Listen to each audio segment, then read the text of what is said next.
বাংলার আবহাওয়া এখন একেবারে দুই আলাদা ছবির সামনে দাঁড়িয়ে। একদিকে উত্তরবঙ্গে ভারী বৃষ্টি, বজ্রবিদ্যুৎ এবং ঝড়ের বড় আশঙ্কা তৈরি হয়েছে। অন্যদিকে দক্ষিণবঙ্গে ধীরে ধীরে কমতে চলেছে ঝড় বৃষ্টির সম্ভাবনা, আর ফিরতে শুরু করবে গরম ও আর্দ্রতাজনিত অস্বস্তি। আবহবিদদের মতে উত্তরবঙ্গের উপর দিয়ে তৈরি হওয়া ঘূর্ণাবর্ত বা সাইক্লোনিক সার্কুলেশন এবং রাজস্থান থেকে উত্তরবঙ্গ পর্যন্ত বিস্তৃত অক্ষরেখাই এখন বাংলার আবহাওয়ার মূল নিয়ন্ত্রক শক্তি হয়ে উঠেছে। এই অক্ষরেখাটি রাজস্থান থেকে শুরু করে মধ্যপ্রদেশ, ছত্তিশগড়, ঝাড়খণ্ড হয়ে উত্তরবঙ্গ পর্যন্ত বিস্তৃত রয়েছে। এর প্রভাবেই বঙ্গোপসাগর থেকে প্রচুর জলীয় বাষ্প ঢুকছে পূর্ব ভারতে। সেই জলীয় বাষ্প এবং ঘূর্ণাবর্তের জোড়া প্রভাবে আগামী কয়েকদিন উত্তরবঙ্গে ভারী বৃষ্টির সম্ভাবনা ক্রমশ বাড়ছে। আবহাওয়া বিশেষজ্ঞদের মতে এই ধরনের পরিস্থিতিতে পাহাড়ি এলাকা এবং ডুয়ার্স অঞ্চলে বৃষ্টির পরিমাণ দ্রুত বাড়তে পারে। ফলে নদীর জলস্তর বৃদ্ধি, জল জমা এবং পাহাড়ি এলাকায় ধসের আশঙ্কাও পুরোপুরি উড়িয়ে দেওয়া যাচ্ছে না। সোমবার রাত পর্যন্ত উত্তরবঙ্গে ঝড় বৃষ্টির সম্ভাবনা কিছুটা কম থাকলেও মঙ্গলবার থেকে আবহাওয়ার বড় পরিবর্তন শুরু হবে। বিশেষ করে কোথায় কোথায় জানেন? দার্জিলিং, কালিম্পং, আলিপুরদুয়ার, জলপাইগুড়ি, কোচবিহারে ভারী বৃষ্টির সতর্কতা জারি করা হয়েছে। বজ্রবিদ্যুৎ সহ বৃষ্টির সঙ্গে ঘন্টায় 40 থেকে 50 কিলোমিটার বেগে দমকা ঝোড়ো হাওয়া বইতে পারে। বুধবার পরিস্থিতি আরও জটিল হতে পারে বলে মনে করা হচ্ছে।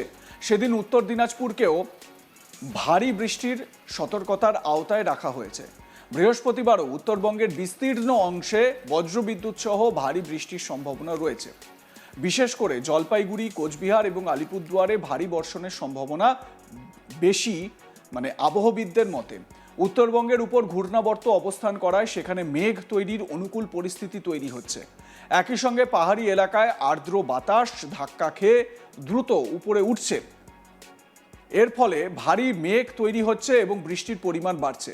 উত্তরবঙ্গের এই পরিস্থিতি নিয়ে প্রশাসনও নজরদারি শুরু করেছে, কারণ গত কয়েক বছরে দেখা গিয়েছে পাহাড়ি এলাকায় টানা ভারী বৃষ্টির ফলে রাস্তা ক্ষতিগ্রস্ত হওয়া, ছোট নদীগুলির জল বেড়ে যাওয়া এবং ভূমিধসের মতো পরিস্থিতি তৈরি হয়েছে।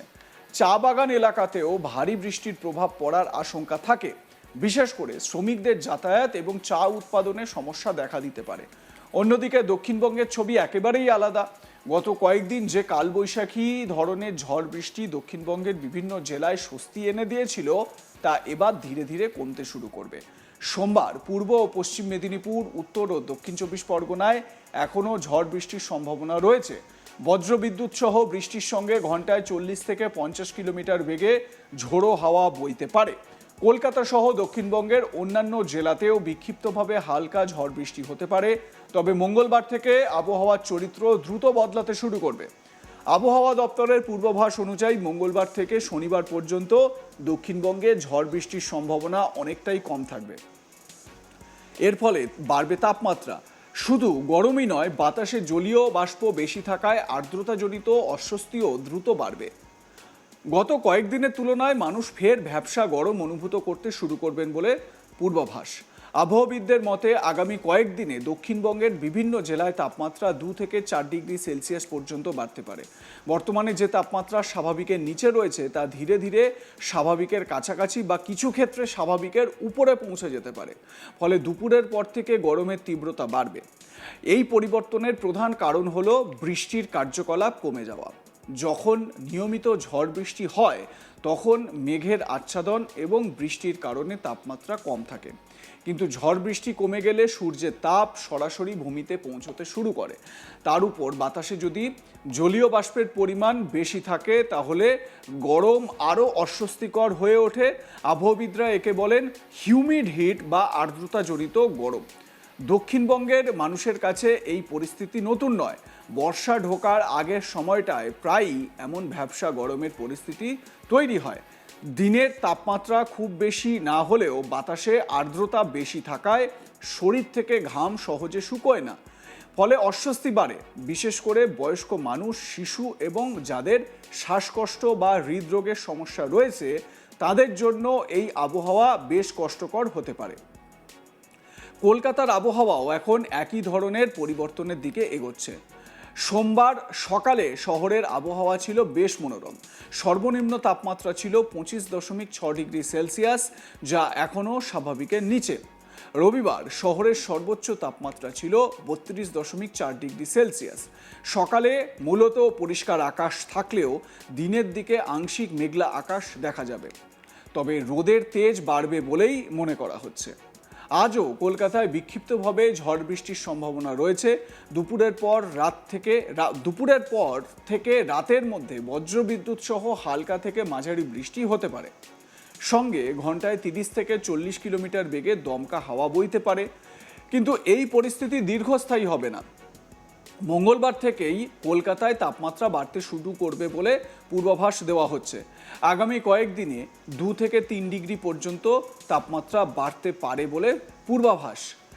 সবচেয়ে গুরুত্বপূর্ণ বিষয় বাতাসে আর্দ্রতার পরিমাণ।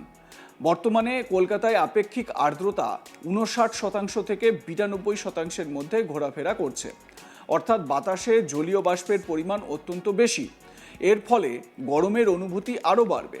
আবহবিদদের মতে আগামী কয়েকদিনে দুপুরের পর থেকে শহরে ভ্যাপসা গরম স্পষ্টভাবে অনুভূত হবে। এই আবহাওয়ার প্রভাব পড়বে দৈনন্দিন জীবনেও। অফিস যাত্রীদের জন্য দুপুরের পর যাতায়াত কষ্টকর হতে পারে।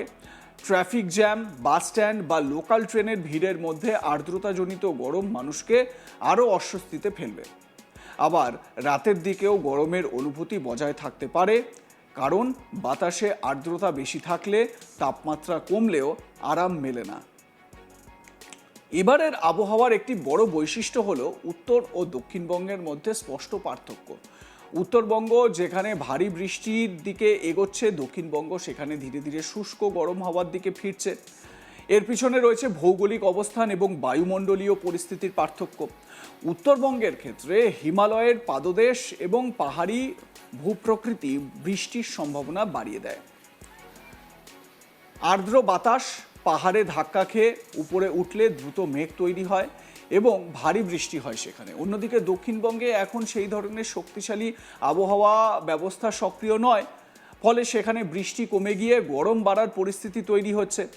আবহাওয়া বিশেষজ্ঞদের মতে আগামী সপ্তাহের শুরুতে আবার নতুন কোনো নিম্নচাপ বা ঘূর্ণাবর্ত তৈরি হলে পরিস্থিতি বদলাতে পারে, কারণ মে মাসে বঙ্গোপসাগরে আবহাওয়া দ্রুত পরিবর্তন খুবই স্বাভাবিক।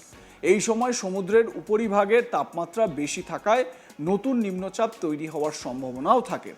তবে আপাতত দক্ষিণবঙ্গে বড় কোনো বৃষ্টির সম্ভাবনা নেই বলেই মনে করা হচ্ছে।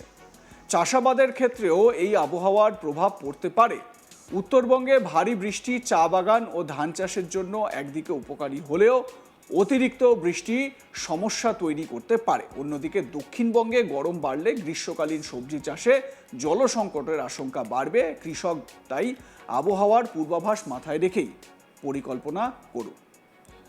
লাইক, কমেন্ট, শেয়ার করে আপনাদের মতামত জানান। দেখতে থাকুন আজ তাক বাংলা। সাবস্ক্রাইব করুন আমাদের ইউটিউব চ্যানেলটি।